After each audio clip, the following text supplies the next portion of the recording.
Hi, I'm James, and today, with Microsoft making available the official ISOs for Windows 10, I'm taking a look at upgrading a system from Windows 7 to Windows 10 without using Windows Update and instead just using the ISO that they've made available. So as you can see here, we have a system. It is fully up to date, bar a Silverlight update here.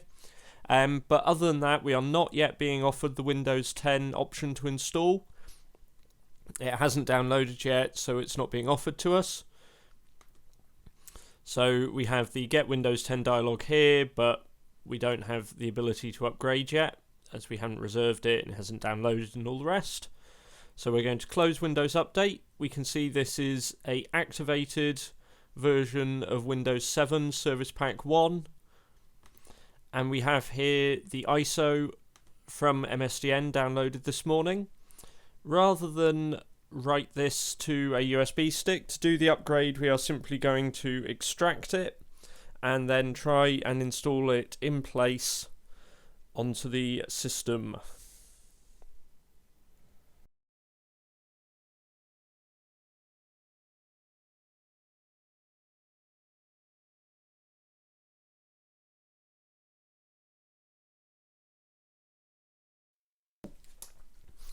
With this now extracted, we can go into the folder and we want to run the setup executable. This is fairly similar to what you might have done with Windows 7 or Windows 8, so it should be a fairly familiar process to some. But what we're going to see is just checking that the install process goes through.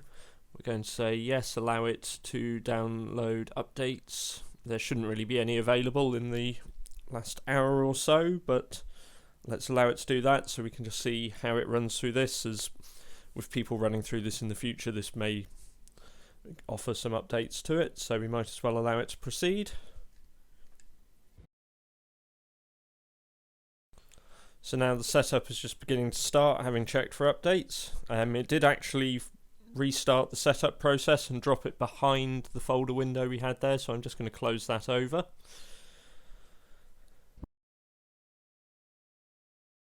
So now we're into the setup and we just have the standard licensing terms. We're going to accept those.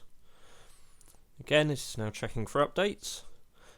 Just so to sort of fill in some of the details, this system is a Acer laptop. It previously suffered a failed hard drive, so it's been reinstalled with the original OEM license key. So it's an OEM install, not a retail install. I wouldn't necessarily expect any major differences, but just if anyone is spotting anything, something to consider on that.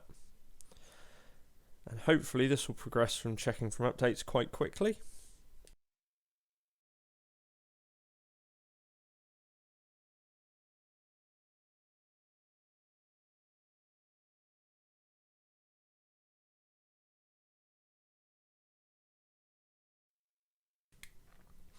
So now Windows, the installer is just checking over what's installed on the system, making sure everything's ready to proceed, having checked for any updates. The software installed on this system is fairly minimal. We've basically just got Office 2010 Starter and not a lot else installed on here. So here we need to confirm it's going to change our display language. That's fine.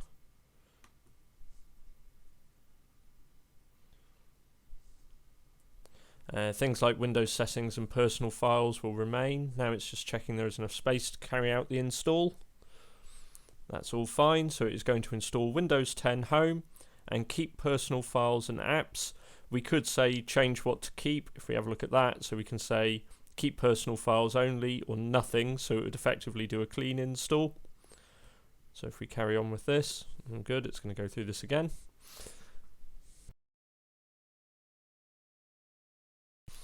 And now with that, having checked through again, we can begin the install process.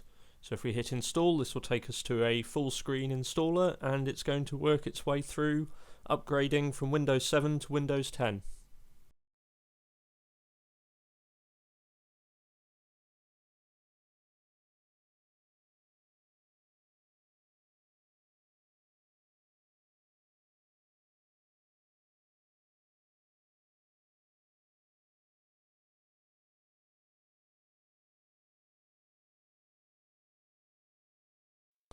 So with the first stage of installation completed now, Windows is just going to restart the system, and this will allow it to carry on the install from here.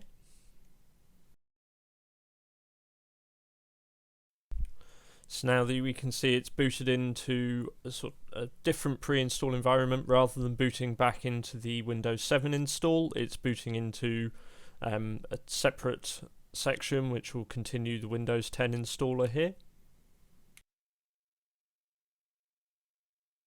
And now we can see it's copying in the Windows files for Windows 10, and we'll go through installing features and drivers and then configuring settings. So hopefully this shouldn't take too long.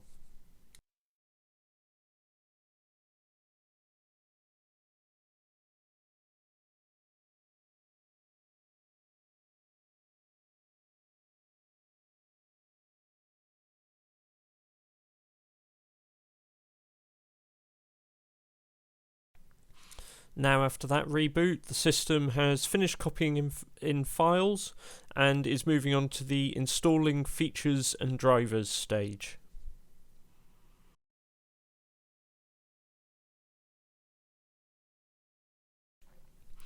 Our laptop is now rebooted again and moved on to the configuring settings stage, so this should be one of the final stages before we boot into the Windows 10 desktop, having completed our install.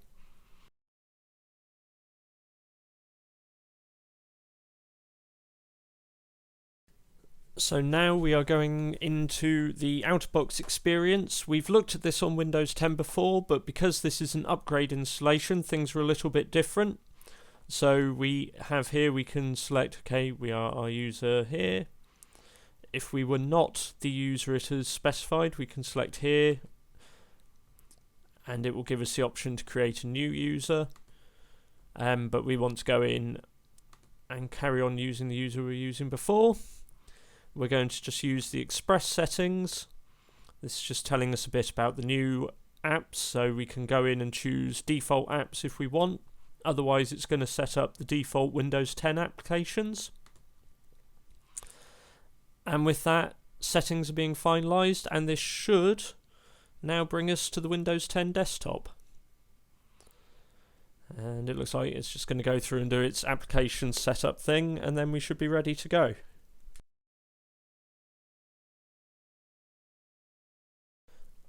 And with that complete, now we're at the Windows 10 desktop.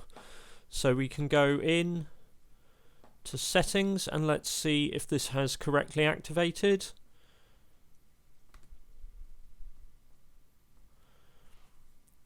So by going settings, update and security and then activation, and we can see that it has automatically activated, so it is identified as a legitimate version of Windows, and Windows 10, activated based on our previous product key, and we are good to go.